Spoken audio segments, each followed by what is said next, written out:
Well, hello and welcome to another short video for Truth Podcast. Now, again, I'm wanting to talk about digital ID. Now, this is the third time within a week that I've done a short piece on digital ID. Now, it has occurred to me that the British government, Keir Starmer's government, are suggesting that the reason for this digital ID would be to solve problems, areas of concern which people have right around the United Kingdom. Now, as I've said before, that there are other ways of solving these problems, there are other ways of stopping these problems, and yet they choose not to do so through current mechanisms that are in place in order to stop, say for example, the uncontrolled mass immigration that is coming into our country.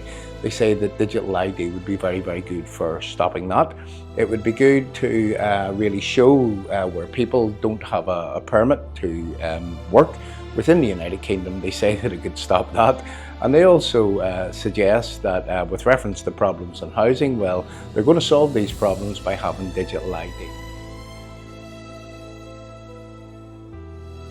So it is our concern that digital ID leads to CBDC, leads to cashless society, leads to the complete monitoring of every single thing, every single transaction that you complete through a digital system.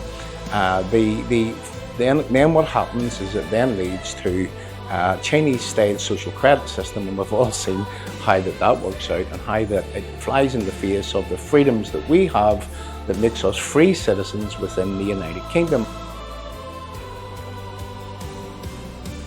If they're real about what they say and there's not going to be really creep in terms of, well, where does this CBDC or where does this digital ID go?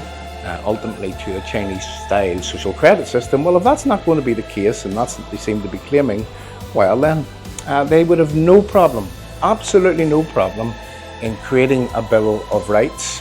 And in that Bill of Rights, what it does is it puts in an indefeasible way, and I'm going to talk about that word in a minute, but it puts in an indefeasible way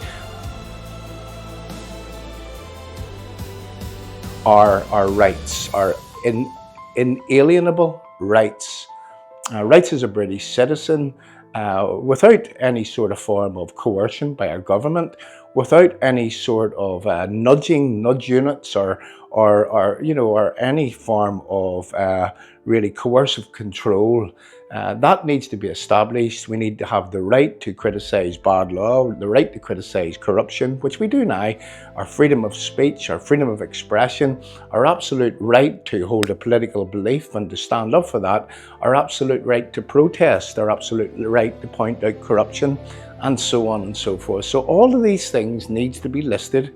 They need to be put into a Bill of Rights which is suitable for every single citizen around the United Kingdom, and it needs to be established, and it needs to be done using this word called indefeasible. Now, what does indefeasible mean?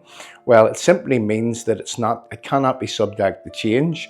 It's there, it's in stone, it's there to protect every single citizen. And well, no government, in the present or in the future, if that Bill of Rights were in place and it was done using that word indefeasible, well then no one would have the right to take away our rights ever again. So that's what we should do. We should call their bluff. We should say that, well, you're saying that this is only for this, that and the other, being that it's to stop the small boats. Okay, let's see that you do that in a clear and verifiable way. Let's see that what you do is that you cut down on all the problems with reference benefit fraud and so on.